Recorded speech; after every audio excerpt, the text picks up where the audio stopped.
Turn up your radio. It's time for DeLorean Talk with your host, Dave Tavers.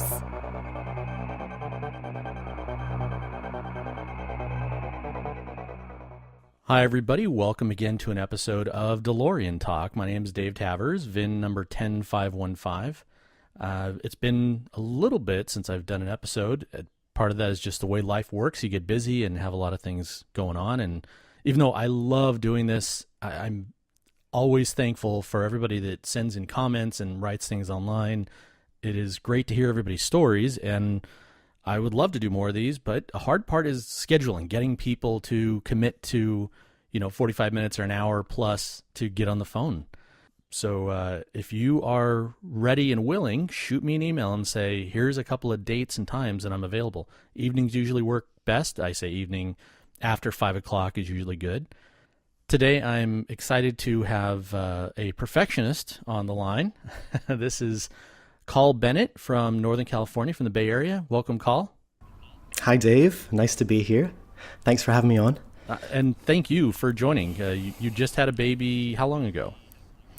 Oh, my goodness. 1 month ago. 4 weeks ago. So he's actually crying in the other room now. So I'm doing this call from the garage. The door to the kitchen is soundproofed, so you might hear a little echo. So hang in there. Well, then tell your wife thank you as well for watching the baby while you do this.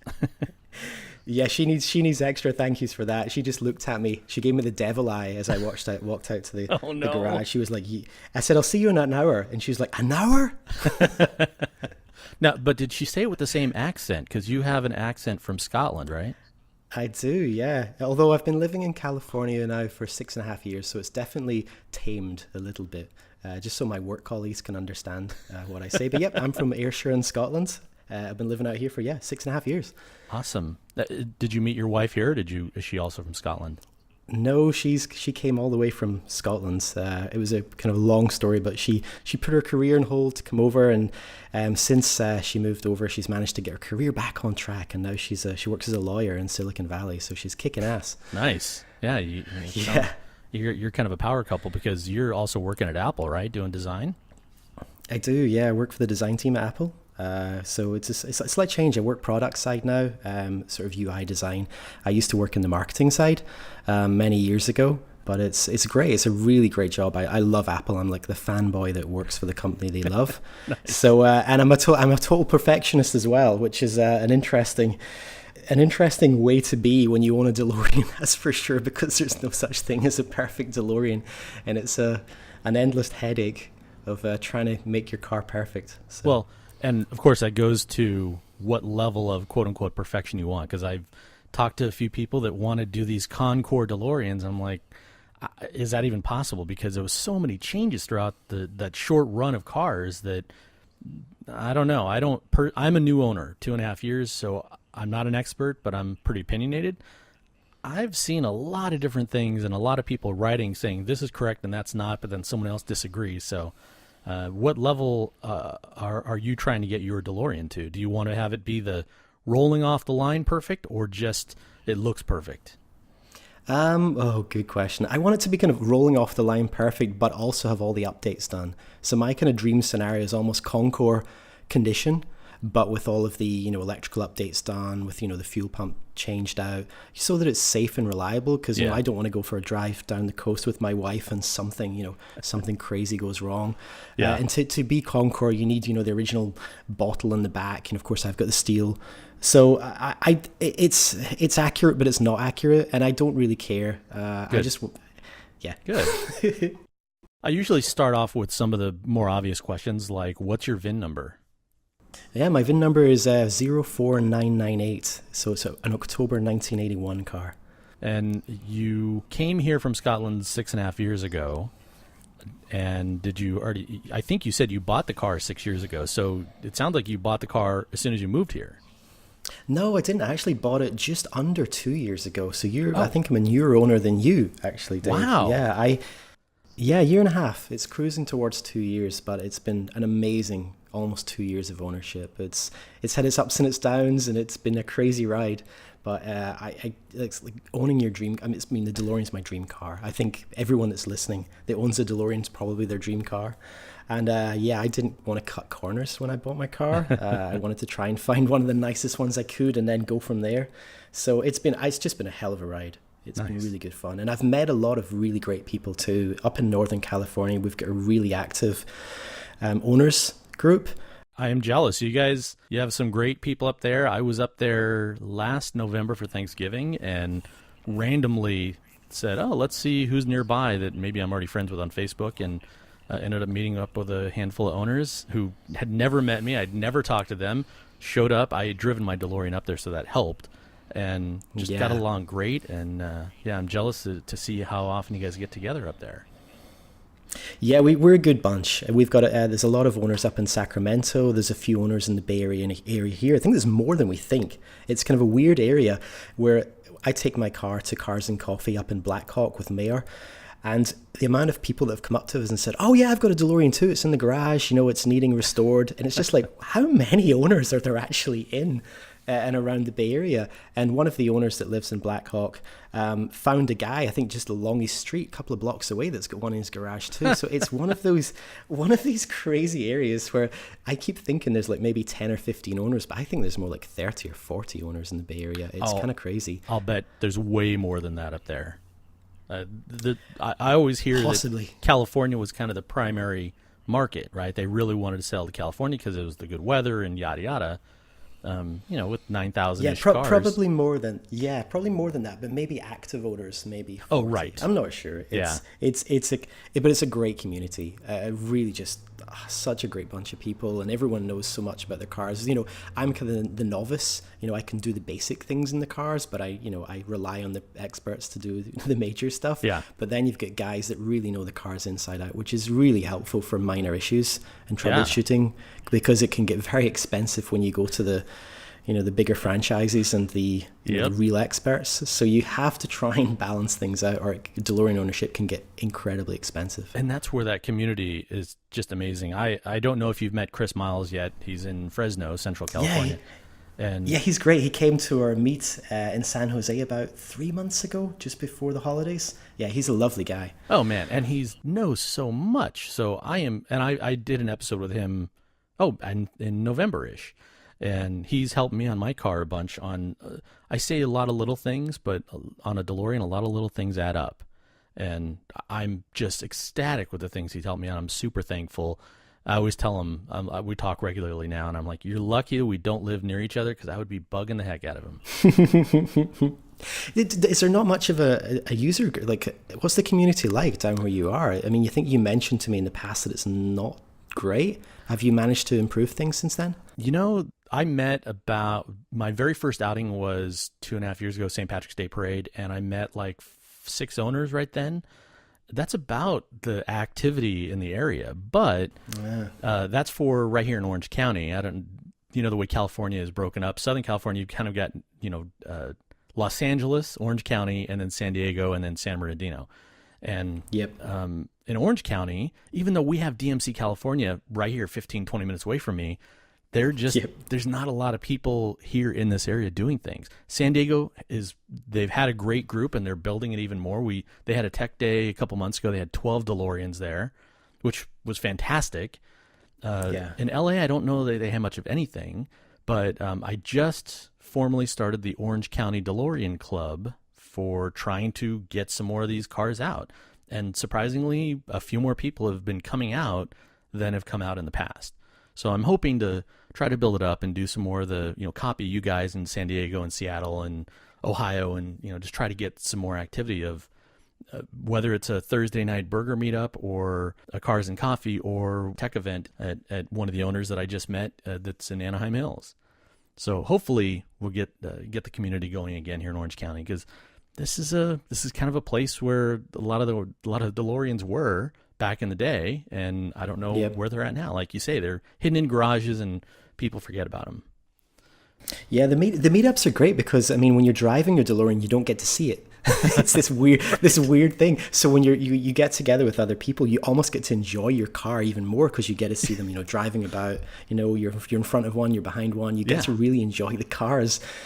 So that's the biggest benefit for me, apart from the social aspect and meeting everyone, is just getting to see a DeLorean on the road that I'm not in. That you're not in. Because same thing. It's not until I've been to a couple of events and driving behind other DeLoreans, I realize how terrible our rear taillights are. So I'm, there's all kinds of mods out there, and I'm working on my own, and I'll put something out there. But there's just, when you're driving a DeLorean at night, two little tiny red squares, and that's it. There's no other light. You can't see any much more of the car, but you only see that when you're driving behind another DeLorean. You've got to get the LED upgrades, Dave. They make a huge difference. I've got the LED upgrades. I want more. I want the whole back of the car lit up.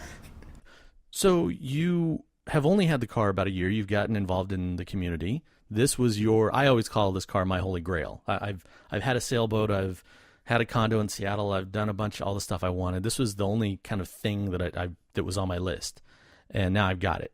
So how long did you want the DeLorean before you finally got it? Was this something that dates back to Scotland, or was this something that happened over here? Think like everyone. I was 6 years old when Back to the Future was out, and I just remember the car reversing out of Doc Brown's van and falling in love with it, and I was obsessed with it. Nice. I've been obsessed with it ever since. So living in Scotland, there's not a lot of DeLoreans in Scotland. There's certainly not a lot of DeLoreans in the UK, as far as I'm aware. And I always knew that most of the DeLoreans, were in America. So when I was probably going to buy one from Scotland at some point, but of course the logistics of buying a DeLorean when you live in Scotland is going to be pretty tricky because you have to fly out to see every single car. So living out in California now, I finally convinced my wife. I've been looking for a long time. I've been keeping an eye on, the usual, eBay and all the different listings and all the different websites for the past 12 years. Of course, not really having the money to buy one. So, although I think we all know that if I had the money to buy one, we should have bought them years ago because the values have appreciated so much. Right. However, so my wife finally allowed me to buy one almost 2 years ago. And I bought the car that was always my reference car. And it was a weird kind of roundabout story. I remember, frequenting DMC Talk. And I saw a particular user posted photos of his car, a guy called Ben, who's one of the moderators there. And I just remember seeing photos of his car going, whoa, that's nice. And he had photos of the underside. People were like, man, you could eat your dinner off this thing. And I just kept thinking to myself, that is the car I want to get someday, something like that.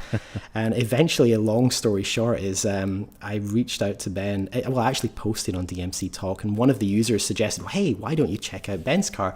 And the reason being, I wanted a very particular configuration. I wanted the grey interior, manual transmission, grooved hood, rear antenna.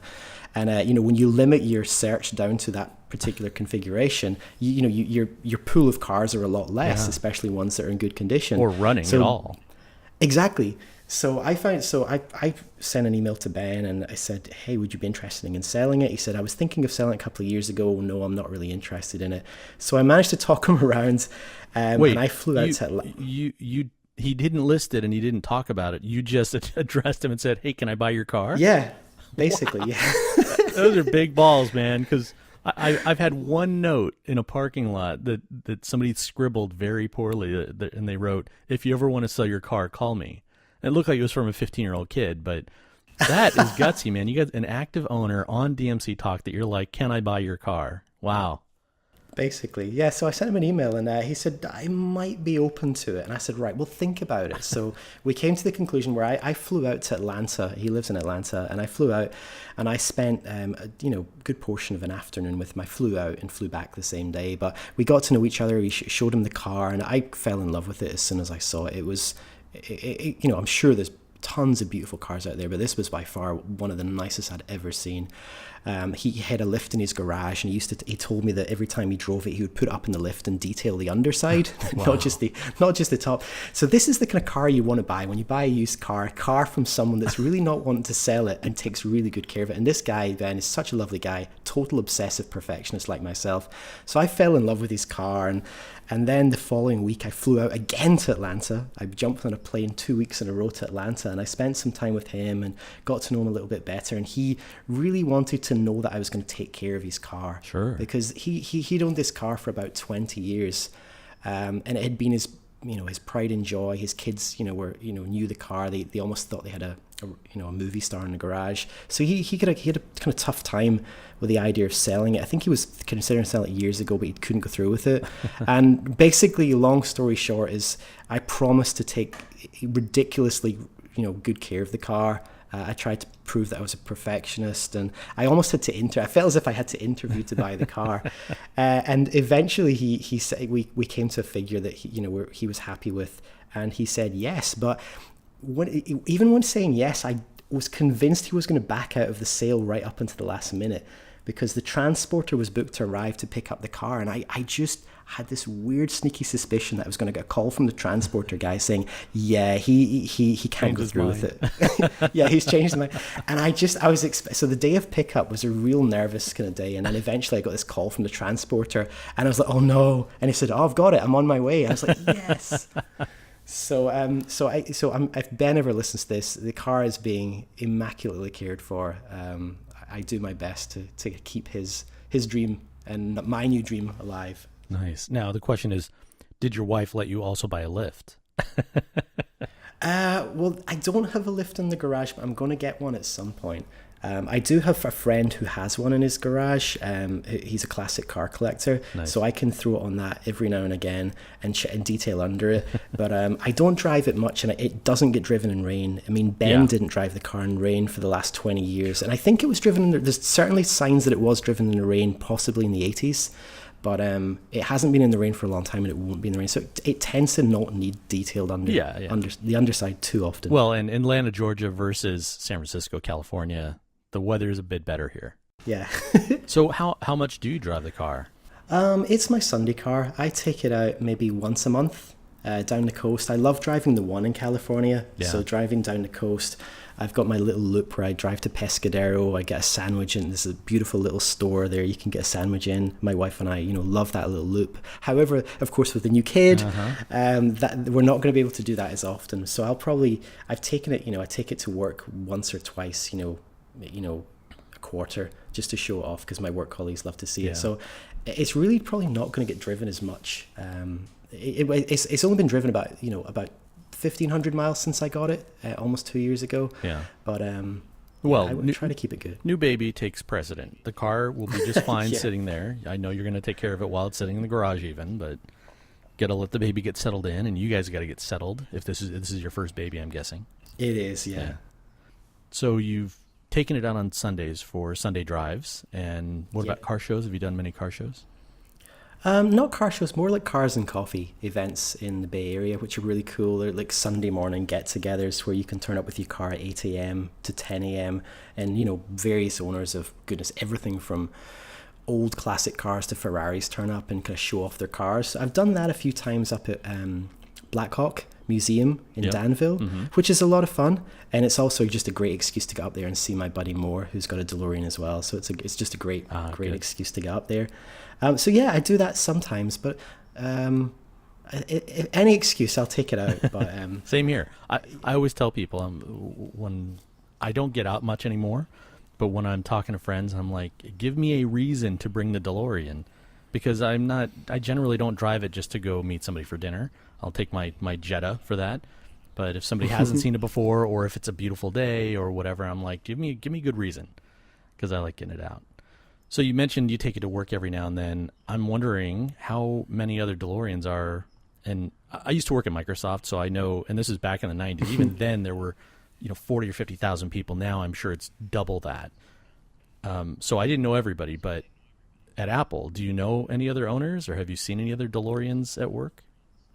I do. There's one other owner who's, I think he's had his car for about 15 years, but I don't think he drives it into work very often, and he works in a different building from me. So it's definitely one other owner I'm aware of. And there's also an owner that lives in the East Bay whose wife works in one of the buildings along from me, who spotted my car, parked outside one day.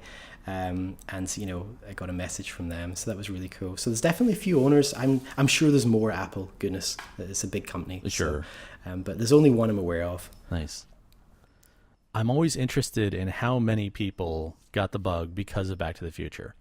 I've said it before. There are some owners that get all hyper and upset that everybody loves Back to the Future, but that's what made the car a star. If it hadn't been for that, we wouldn't get the smiles on the freeway and the pictures on the freeway and the stop signs and everything else. So how soon after you saw the movie, you said you were 6, at what point did you decide you were going to buy a DeLorean? I thought I wanted a DeLorean since forever. Well, I mean, for real. For real. Yeah. Not just like, oh, that'd be a cool car to have, but at some point something clicked and you went, oh, I can actually buy one of these. Probably just in the last couple of years, because I finally had savings to buy one. Oh, okay. Before that, it was more like a kind of dream. I remember my wife and I, we traveled the US back in 2005, and we even took a detour so that we could drop into the Bonita Springs DeLorean branch that was there at the time. And I got to see the prototype DeLorean. I got to sit in one. And even back then, as far back as 2005, I was, completely, besotted by them. Yeah. But I just, like many people, just didn't have the money to buy one. Sure. Even at, I think they were a lot cheaper back then, but it's still a big investment, and I didn't want to go and take a bank loan out to get one. I know a lot of people do that, but knowing how how much money you have to pour into these cars, for the least little thing can go wrong with them at any second. Right. It's not for ownership is not for the faint of heart, or it really is not. Yeah. Even if you buy a nice car. Like, I bought a beautiful car, and it's still got little things. When I bought it, it had an oil leak that needed to get fixed, et cetera, et cetera. It had things that still needed to get done to it. So even if you find a pristine example out there, chances are you'll be tens of thousands of dollars, eventually more to get it. Exactly. Well, it's unless Ben changed the the window motors, they're going to go at some point. The antenna motor's probably going to go at some point. So. I think owners that have their cars now are, making them even nicer. Rob Grady posted something on DMC Talk the other day that says, he's realized a lot of customers are now into perfecting their cars and trying to make them as nice as possible to preserve them, over the years. I think when the values were lower, maybe people run them into the ground a little bit more. Yeah. But I think the owners now, I think mostly want to try and, keep their cars nice as possible and make it better over time. But and I think your point about Back to the Future is interesting. I'm so glad for Back to the Future, and I think owners should be as well, because without Back to the Future, I mean, DMC Houston might not exist, might not have a business model, there might not be enough people that want to buy the cars. Right. You wouldn't have people like Rob Grady that flies over the US servicing cars. Chris Nicholson comes over to regrain cars. It's such an amazing community of service centers and just parts. You've got DeLorean Go, you've got DMCH, you've got DeLorean Europe. All of these companies exist because, I would imagine, primarily because of the love of the car in the movie. Yeah, because of the movie directly. There's just pick any other car that only had a limited run of 10,000. I'm not a car guy, but look around. Pick a car that had a run of 500,000. And you can't get parts for a lot of stuff. It's amazing that we're lucky that we had that giant warehouse that, DMC, the whole backstory, whoever made mistakes, that there was all these parts left over. If it hadn't been for that, it would have been a bigger pain, but over 35 years, people would have figured it out. There's good crossover lists out there now. I know for a long time, PNDC up in Seattle had kept a good crossover list going. I just put up a crossover list on DeLoreanDirectory.com to try to collect and gather all those odds and ends of parts that people can, figure out. Like, oh, I know that these brake shoes work on the car. Well, you can go down to the corner auto parts store and pick them up for a couple bucks. The LED lights and the fan belts and all the little things that will just make it easier if there's that good crossover parts list. But then there's the doors and the fenders. And it's also I was also trying to support the vendors as well, because we need those guys to be around. Yeah. So Rob Grady flies into Northern California, so I get him to service my car every 6 months when he's out, and get through the little to-do list of things to do. And I think it's important we support those guys, and I'm always trying to make sure that my money goes there so that these guys are still around in another 20, 30 years. Because, I mean, what other cars that are almost 40 years old have the same kind of level of parts availability? And even if the parts are no longer available, there's still an active community and or business willing to remanufacture, which, is amazing. For us, the difference is we have a movie car. And that's what... It's the old thing about parking the DeLorean next to a blank, a Lamborghini or a Ferrari or whatever. People smile at the DeLorean and not so much at the Ferrari. Oh, they hate it. They really hate it. Yeah, but that's the one. But it's the smile machine. I think you've mentioned that before. I call it this. I call it the smile machine too, because there's no other car out there that has a lack of pretentiousness about it, like the DeLorean. Because you get those other cars, the Maseratis and no disrespect to anyone that's got these cars, of course, but Ferraris, etc. And of course, you always kind of roll your eyes a little bit and go, okay, too much money. And then you see someone with a DeLorean, it's just like, whoa! You kind of get that kind of. And I just love the reactions it gets. It's really sweet, and you can't fuel up the car without getting someone running over. But you're driving around a movie car essentially, and people love it, and it's amazing. This is why I love talking to people and doing the show, because it's something just clicked. When you see Magnum PI driving around in that was Ferrari, right? Yeah. When you see him driving around the Ferrari, and then you see that Higgins owns the car and he lives in a mansion and they fly helicopters, the mental connection is, oh, you must be super rich. And it just dawned on me, how does everybody know the DeLorean? They saw a crazy scientist who lives in a garage who was able to buy a DeLorean. I wonder if there's some kind of a mental connection with that it's not a multi-million-dollar car. It's not something that you have to be super rich to own. We all know that they're not $100,000 cars, but most people don't have any idea what they cost. Exactly. That's kind of fun to think about. I think everyone is a part of the DeLorean. I mean, everyone's grown up with it, so it's part of their own. It's part of pop culture. It's part of their culture. And I think when they see it, because there's so few on the road, the chances of being in the right place at the right time to see one, I think it just sparks that kind of immediate rush of, nostalgia, and just it's just met with such a warmth. And I just love the car. I love the car anyway, regardless of I think it's one of the most beautiful cars ever made in the history of the planet. I love my car. Same here. It's hard to say. No. I think everyone listening to this deeply, deeply loves their car. Yeah. It's so weird. I'm looking at it right now. I'll send a photo of my setup here. I'm literally just sitting right in to the side of my car, just looking at it as we're talking, and it's just I love it. Sometimes when I first bought it, I didn't have a garage at my house. I lived in the middle of San Francisco, so I rented space it's a friend of a friend had a classic car garage, and every time I'd go over to see it, and my wife used to joke, are you just going over to cuddle it? Are you really going over to do anything other than just give it a big hug?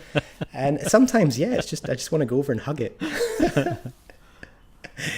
So the number of times that I've heard these exact words, this is the first time I've seen a DeLorean in real life.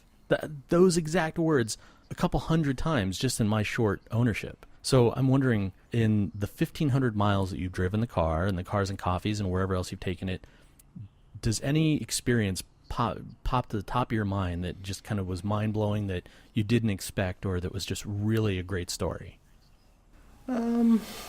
Not really. I think it's just those great. It's all those little moments that add up. All those especially at car shows when kids come over, and little kids that don't even know what they're looking at, have never seen Back to the Future, are just like, what is that? That is the coolest thing ever. And the kids want to sit in it. And I think I think no big moment really, but just all those little moments that add up that just make it such a joyous car to own. Yeah. I think that the sum of the parts for me is just I love that I can share the joy with other people, when people see it, and I always give the time to talk about it. I've got little flyers printed out inside my glove box that I can hand out that have some funny Q&A answers in the back. It's just knowing that it's going to get attention, and knowing that you're not going to slip under the radar going out in your DeLorean. No, you're not. Definitely not. So. Yes, all those little moments. What about, does your wife feel similar to you, or is it just a car to her? Does she really enjoy going out and talking to people the way you and I and other owners do? Oh, my wife, yeah. I think if anything's going to divorce us, it'll be the DeLorean. If she hears one more mention of the DeLorean, or me spending any more money on the damn DeLorean, she's gonna friggin' kill me.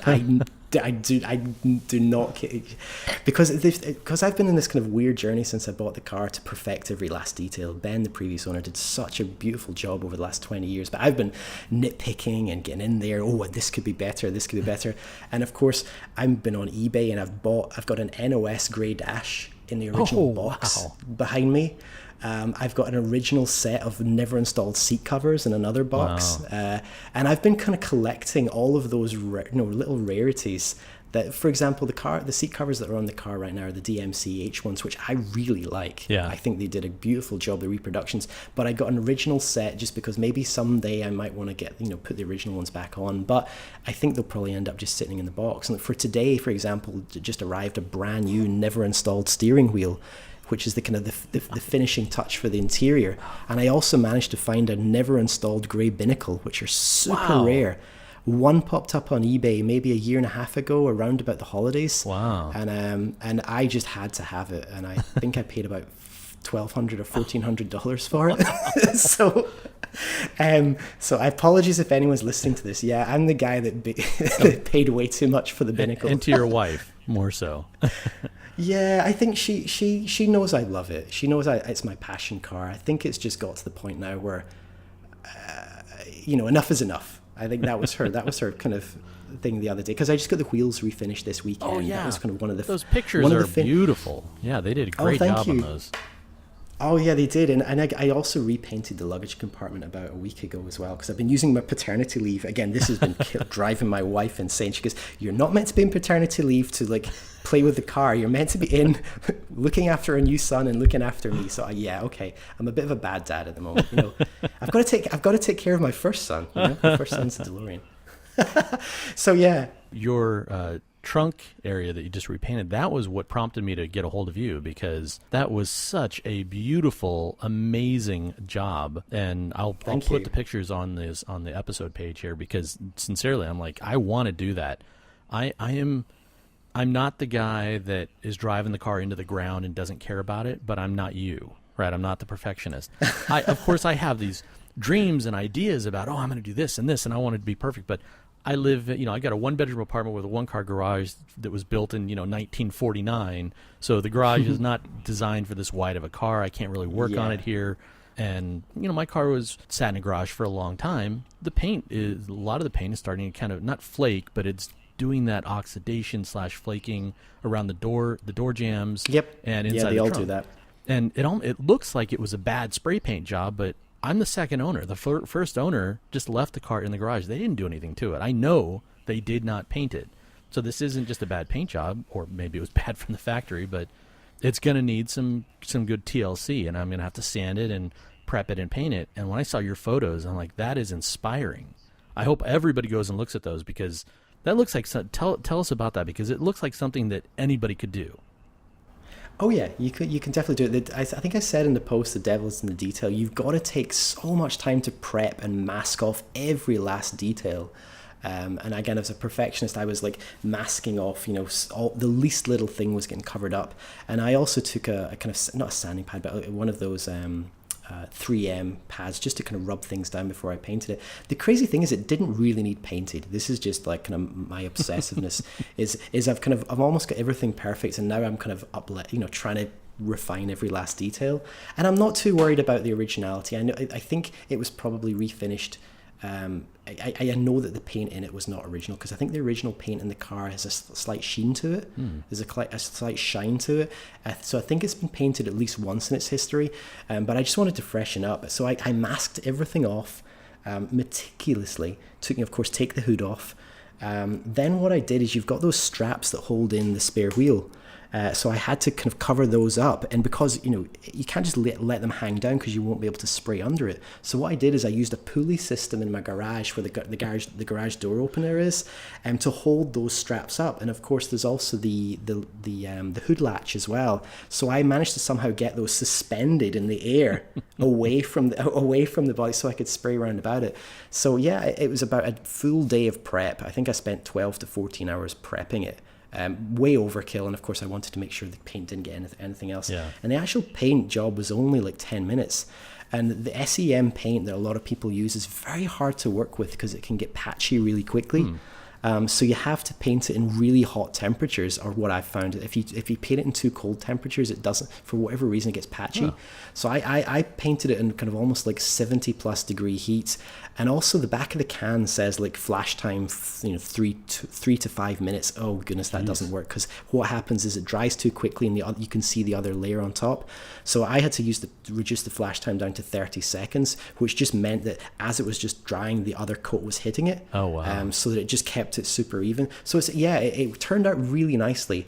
I also had a brand new NOS hood that I found. I don't know if you noticed photos. I found this never installed brand new 1981 grooved hood in Los Angeles that was sitting in a retired body shop owner's collection. He had all these parts from his shop days, and it was one he told me it was his favorite part, and he was going through a couple of health issues, so he's starting to sell off his old parts. And he had this never installed NOS hood that has never had carpets on it, never had a hood seal on it. It was immaculate. Yeah, it looked like it was plywood under there, right? Yeah, well, it was kind of green. There's a green paint that they put on the stainless in the factory. Maybe it's just discolored over the years, but the handwritten date is still on the hood. I think it's like the middle of August 1981. And I don't think I'll cover that up. I just love having that there because it's so original. And I'm not going to put a hood seal on the car because the car never gets driven in rain. Yeah. So I'm not going to put a hood seal on it because those things never stick down properly. Like the glue, they always peel up. Maybe some owners out there have had better success, but from what I've seen, they're pretty hard to get on. But yeah, so I did the hood. But what I'm trying to say is the SEM. I repainted the fiberglass portion of the hood, but it came out all patchy. It came out really patchy, so I had to rub it down and do it again because again I did it. The temperature wasn't right. I left too long between the coats. So if anyone needs any advice on how to SEM paint anything in their DeLorean, I'm happy to give some advice. Well, being that you had to do it quickly, did you break it up into the different sides? Like you only did the passenger side wall of the trunk first and did a couple coats on it, and then you moved on, or? No, I moved around the hood, the luggage area continuously as I was spraying. I literally emptied a full can. I didn't stop spraying. I just kept moving because the flash time from doing what. So yeah, you've got to just keep moving because you're almost dusting the car like in an even coat so that it's consistent. So I burned through a full can, I think, in there without stopping, and there was just enough time between one side to the other side for it to just start. Flashing. Yeah. So yeah, I wouldn't say I've perfected it, but it does look pretty good. So I'm really happy with it. It looked amazing to me without seeing it in person. How much did you sand on it? You said a full day of prep, but I don't know if that was just taping or did you wet sand it or was it all dry sand? No, just dry. It wasn't even a sand. It was one of the 3M kind of rub finishing pads, very fine finishing pad. So it was really just to kind of buff out some of the little spots and just flatten a few things down. And of course, most DeLoreans have probably got that unsightly kind of the silicone that goes round about the fuel hatch. So I managed to scrape almost 95% of that off, so that when I'm not painting over the silicone. So I was using it to basically buff down the old silicone, which is a real pain in the ass to remove. If anyone's tried to remove that, they know exactly what I'm talking about. But yeah, it was worth it. I'm really happy with it. I need to do the engine bay now, but to be honest, that's a whole other job because I don't want to have to remove the rear or front fascia ever on the car because you don't get them back on right. No, for whatever reason, they don't seem to go back on right. So I do need to repaint. That's the last thing I need to do in my car is repaint the fascias. They were repainted maybe about 15 years ago by the previous owner, and the color's not completely accurate. It looks great under like cloud cover, but on sun it's a slight discoloration. It's a little too green. Oh wow. So that's the one thing I want to get done sometime. But it was repainted on the car last time. So if I ever get it repainted, I want to find a place that's going to do a good job and be willing to do it on the car with all the proper prep work. Right. So I'm going to leave that right now because my wife will kill me if I spend another cent. So that's a future thing. Well, we're new owners, and I don't know anybody that intends on buying the car and only keeping it for a couple of years. So you've got a lifetime to be working on the car. Exactly. And I don't think there's a big rush. There's not, but I'm impatient. I like to have things finished. So, so yeah, that's a good point. I really should balance, like, stretch things out over a longer period of time. But I don't. I just want to get it finished. Yeah. I want to get it as perfect as possible. But do you want to know what? There's no such thing as a perfect DeLorean. Every single DeLorean. I mean, I know an original owner in the area who's got he was pointing out all of the original flaws that were as it came from the factory, Right. and it's kind of mind blowing actually as to how these cars were originally shipped out to customers. The fit and finish was so poor often. That's why the QACs were invented. One of the QACs is down here just 20 minutes away from me, and now it's a Home Depot. But in fact, I don't know if I mentioned it in a while back, but me and another owner met up there one day, and we were driver door to driver door, just sitting in our cars chatting, and it was a beautiful day, and I think it was a Saturday. And of course, everybody keeps driving by, giving thumbs up, honking, taking pictures. And then this one guy comes walking up, talking to us. Turned out that his office is right next door, and he's been there for 30 years. So he saw when it was the DeLorean QAC, when they would bring the car, wow. the diesel trucks in full of DeLoreans to get the fit and finish fixed. And then they'd send them back out to the dealers. It's crazy, is it? But I think that's the beauty of the cars as well, as embracing the imperfections. I remember before I bought my car, I spoke to James Esprey at DMC Houston, and he was basically saying, if you're a perfectionist, please don't buy a DeLorean. Like, just don't, because you're never going to be happy. What other modifications have you done to your car? Oh goodness. It's little things. It's like the front grill, the air vent above the rock grill. The air vent above the stereo. Oh, for example, the left one had a slightly broken. One of the little flaps was broken inside, so I replaced that. Just little things throughout the car. Like when I bought the car, it had a near perfect hood on it, but it had a dent on it. It had a big dent from a stone chip about 15 years ago that the previous owner had tried to get out, because he's a dent repair guy. But it just didn't come out, and I assumed Chris Nicholson, the legendary Chris Nicholson, who, can I just give a big shout out to? That guy is a total artist. Yeah. If anyone's had their car regrained by Chris or any work by Chris, oh my goodness, we're so lucky to have him in the community. I saw him at DCS 2 years ago working on a car in the showroom or in the display area. Amazing what he could do to a car. However, he couldn't get the dent out of this hood. So I was completely gutted, because I'd found this DeLorean with this hood without the X, and I was like, oh my goodness. So Rob Grady very kindly sent me one of his from his collection, and Chris Nicholson hand selected it and sent it over to me, but it was far from perfect. It didn't meet my ridiculously high standards, so that's why I've been looking ever since for like another grooved hood, and that's when I found that one I mentioned in LA, and it's just, it's such a beautiful hood. It's like I'm fine, but yeah, everything else is just things like refinishing the wheels were lovely, but I just wanted to get them perfect. And lots of minor things. It's like a lot of screws I've replaced. I know, just down into those little details. The headlights were even a simple replace. The headlights are such a cheap fix to look amazing, because the headlights, the Sylvania ones, the original ones get very yellow around the glue line.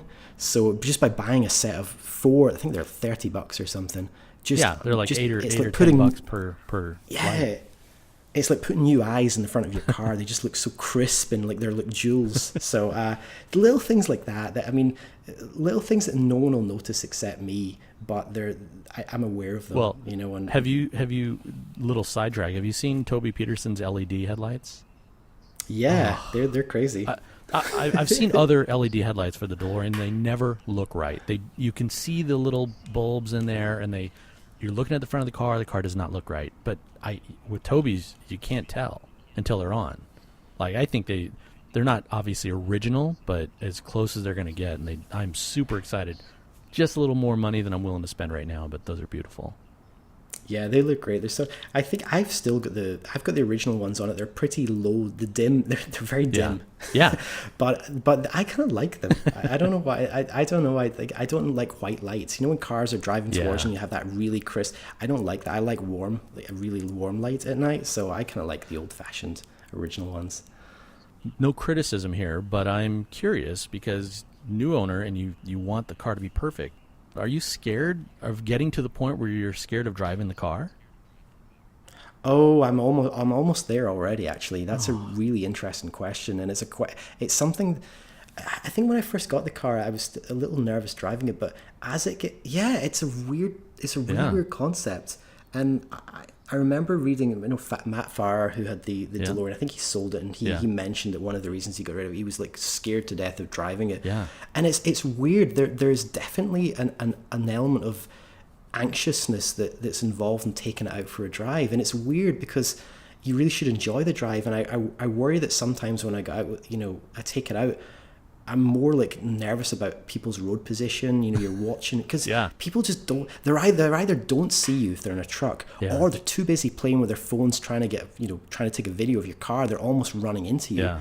It's a bit of a hazard, and it does worry me. But I tend to take the car out when it's not too busy outside. I don't take it out in rush hour, so that it's a manageable traffic situation that I can deal with. But yeah, it definitely, there's a nervousness about it. I mean, I'm sure there's cars way more perfect than mine, that for sure.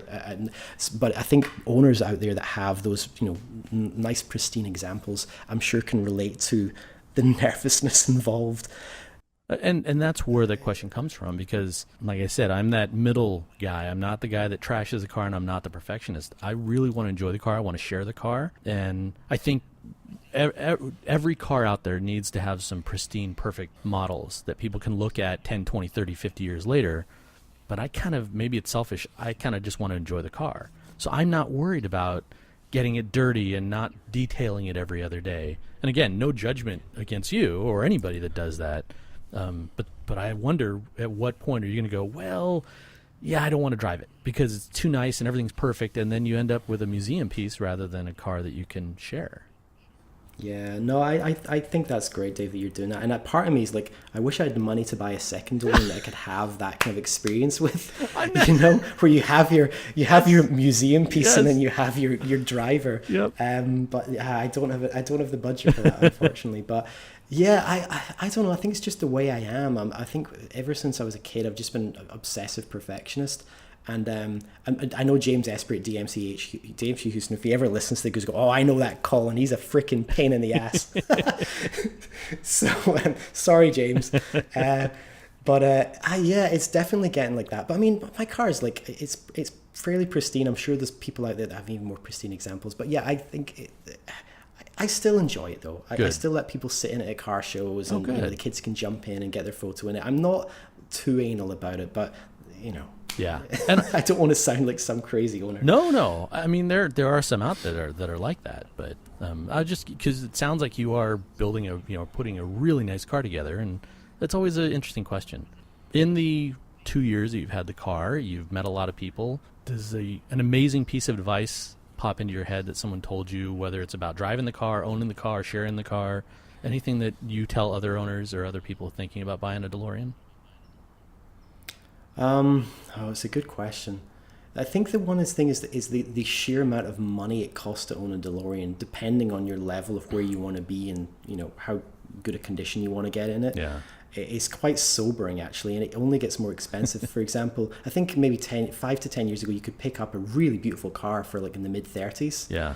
And now you're well into the 40s and 50s to get like a real pristine example. Yeah. But even if you get that, I guarantee it's got a shit ton of things that you still need to do to it.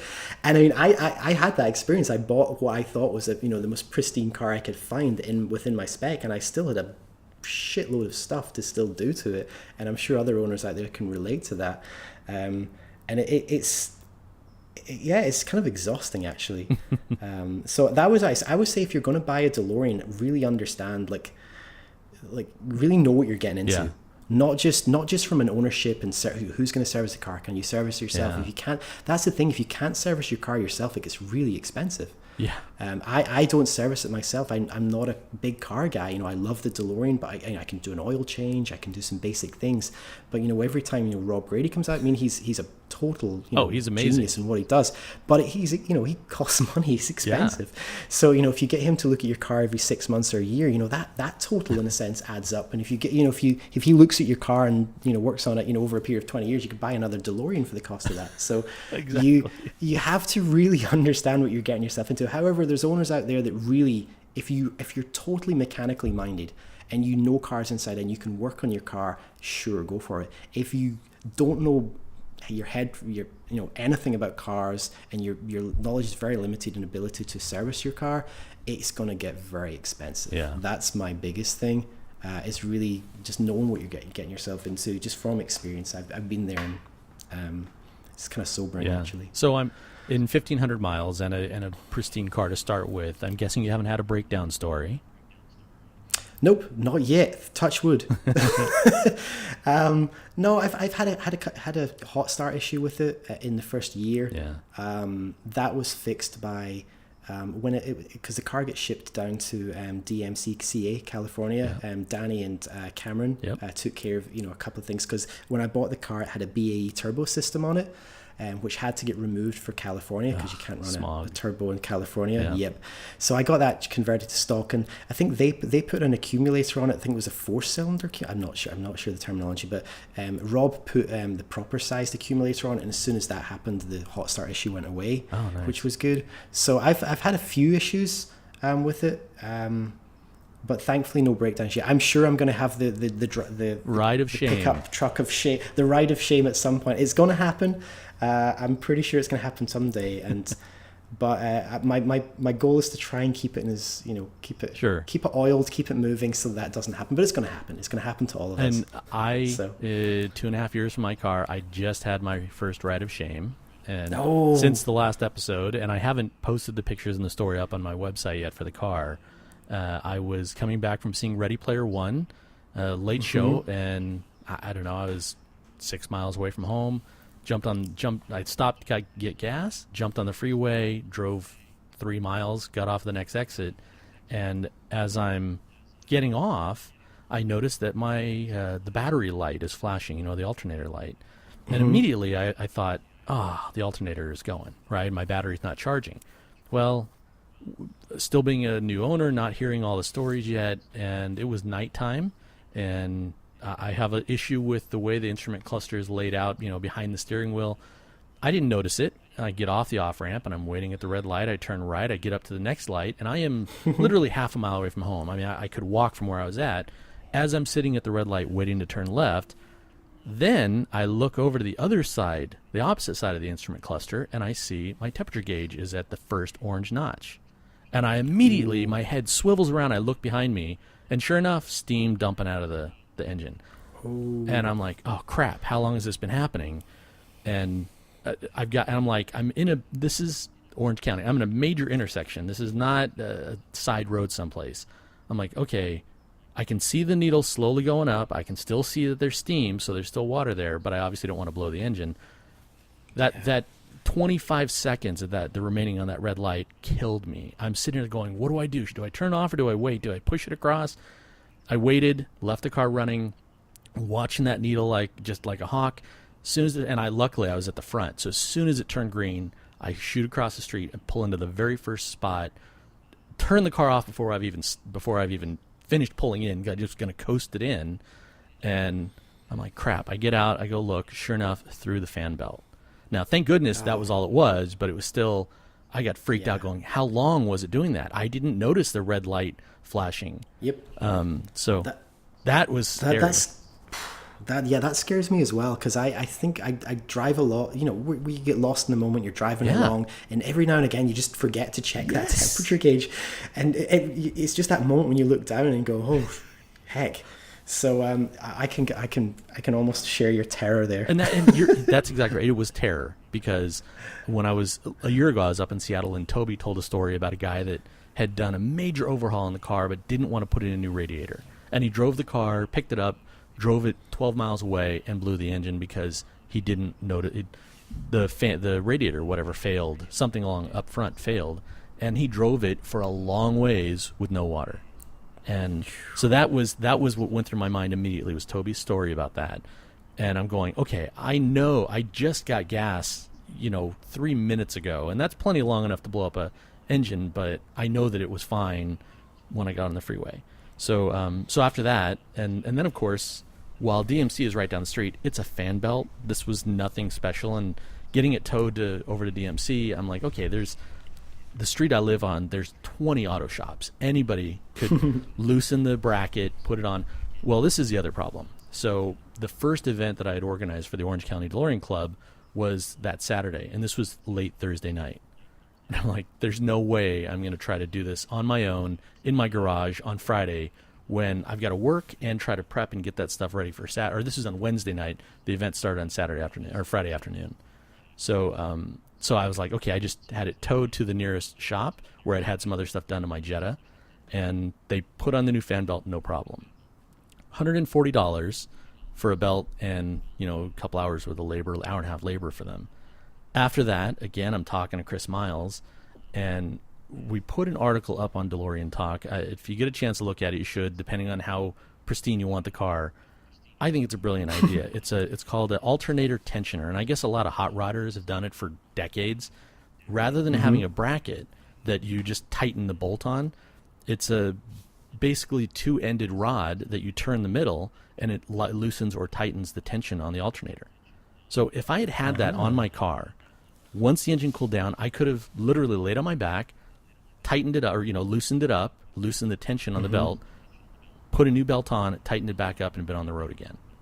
So that's cool. Definitely look at that for you or anybody else listening, because I am blown away at it. I have one in my hand right now that I went and bought the parts from Granger and McMaster Car, and you can get the price down to about $20 or $30, and then it's just a matter of taking the original bracket off. But I've driven it to Vegas a couple times. I'm going to DeLorean Week in Las Vegas again in October with the car, and if it's a fan belt, that's like the simplest thing to do. I want to have this alternator tensioner on there to make it easy to replace. Yeah, that's a good call. Have you been to DeLorean Weekend? And if you haven't been, please make sure that you're planning on going. Yeah, I wanted to even go to the DeLorean convention this year. I probably won't be able to take I was just thinking the DeLorean convention is over in Ohio. Chicago. I'm not sure where it is. Chicago. So I might just fly out there for one of them. I obviously won't be able to take the car, but I just love to meet other owners and see what people are up to.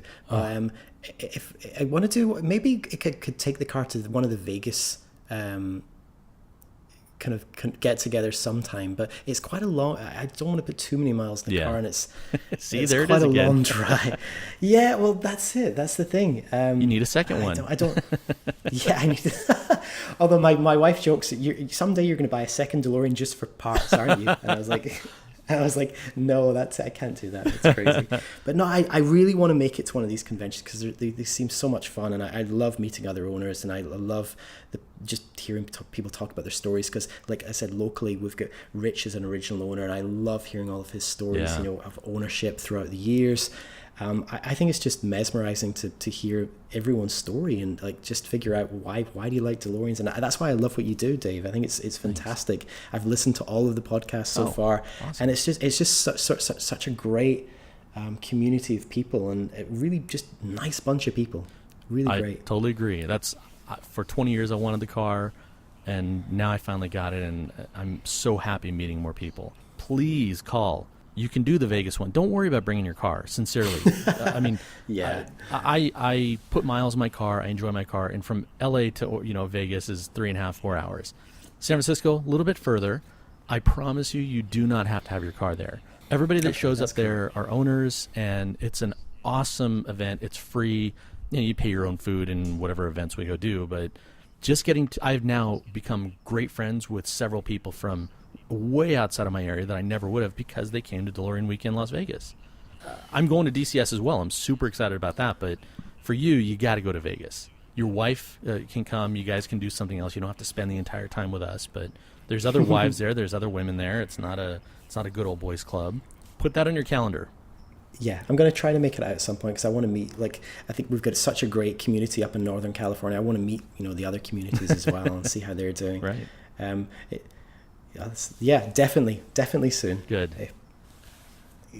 When you buy your dream car, I suppose a lot of us have just bought the dream car, and it's just an amazing experience. Yeah. I remember back to in the 80s. I remember back seeing the prototype, in Bonita Springs back in 2005, and now I'm sitting looking at my dream car. You're sitting there, and it's weird because my wife said you can get this car, and she's allowed me to continually spend on it because this is my fancy car. I'll never own another. I'm not going to go and buy a Tesla or or a Ferrari or a Porsche or something like that. This is my this is my dream car, and it's an amazing experience. And maybe someday I'll return to Scotland. And I might I'll be taking the car with me, and there's so few DeLoreans in the road in Scotland, it's definitely going to get some heads turning. But for the immediate future, I'm going to be in California for the immediate future. Well, there's a lot of DeLoreans in the UK, so if there's anybody out there, I really want to do some episodes with people over there because there's a lot of cars. Anybody in Scotland that has a DeLorean, speak up and send an email or get a find call on DMC Talk and. I want to meet them. Because if and when I come back to Scotland, those are my go-to guys. I need to find someone that's good with the technical side. Right. Because I don't want to have to get the car shipped down to like Chris Nicholson at PJ Grady in Essex every time something goes wrong with it. So, right. I'm willing to meet everyone. That sounds great. One of your other hobbies is, I don't know what the right term is, not techno music. What is it? I write and produce music. It's 80s inspired synth pop. So basically like Tears for Fears and Aha, kind of all rolled into one. So that's my hobby on the side. So when I'm not doing the day job and when I'm not tinkering with the DeLorean, I'm writing pop music, and it's been going really well. I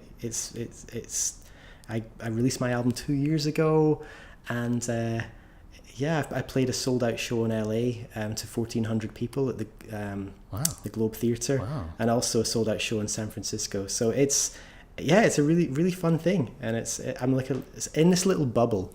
Lots of people have heard of me, but outside that bubble, no one's heard of me. So. So what's your website, or how do people find that?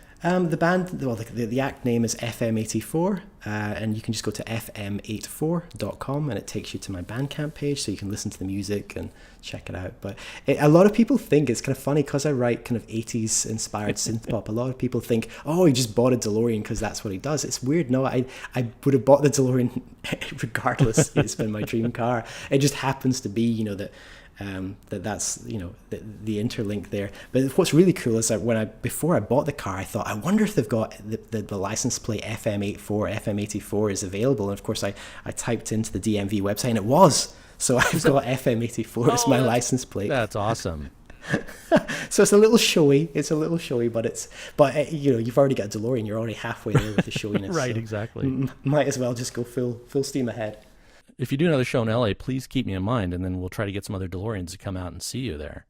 Absolutely. Well, I suppose I can let it. We are going to be playing in LA later this year. So, but no dates to announce yet. But we're organizing a mini tour. We're going to be playing New York, Chicago, Austin, LA, and San Francisco. Wow, that's the plan. So a mini tour. Well, I'll drive for sure, but there's probably some other DeLoreans. So if you want some DeLoreans there, hook us up with some, right up front parking, and and then keep us in mind, and I'll help spread the word. That'd be a fun event. Absolutely, that sounds greght, Dave. The question I ask everybody, and I'm going to guess with you, I already know the answer, but I ask everybody, what's in the trunk of your DeLorean? Right now, absolutely nothing, because I've yet to put all the stuff back in there. But what normally lives in there is I've got the support bar at the front. Uh-huh. So it's normally the carpeted mat with the support bar. I've got a little air compressor just in case I ever have a problem with the tire. Mm-hmm. A little air compressor. I usually have one of the DMCH's look but don't touch to put on the windshield, and usually a little tub of WD-40, a small can of WD-40 and some rags, because if anyone doesn't know this, WD-40 is the best way to finish your DeLorean, the stainless in the DeLorean for sure, and that's from Chris Nicholson. Nothing gets it looking as good as WD-40, and believe me, I've tried every single stainless product out there. So that and what else? That's about it. My luggage compartment's pretty light. Yeah. Do you have that stuff in some kind of like a Velcro bag, or how do you keep it from rolling around the trunk? Oh no, it's just rolling around in there. I've got a small plastic tub that I keep the rags in.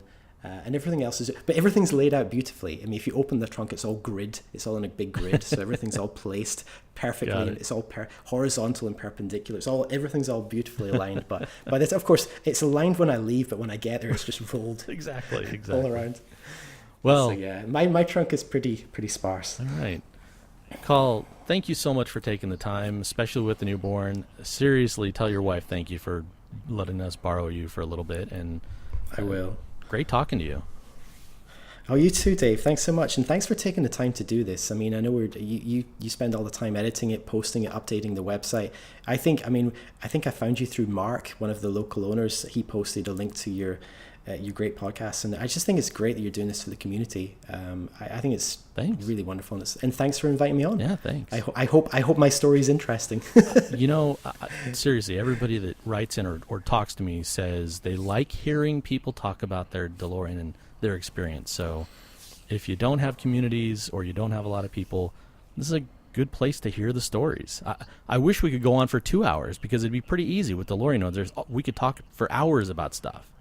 So, all right. Well, thank you again. And to everybody listening, please feel free to shoot in questions, or if there's something I should be asking, or if you're tired of hearing me ask a certain question, tell me. You're not going to offend me. And like I said at the beginning of the show, if you want to be on the show, you've got some good stories, and you're not shy, then let's set up a time to talk, and we'll get it done. Check out DeLoreanDirectory.com, DeLoreanTalk.com, and share with other DeLorean owners. Share within your community. Oh, and if you are a DeLorean club anywhere in the world, I would love to start getting presidents of the different clubs on to talk about your club and your story at the same time. All right, everybody, drive safe. Thanks again. Bye.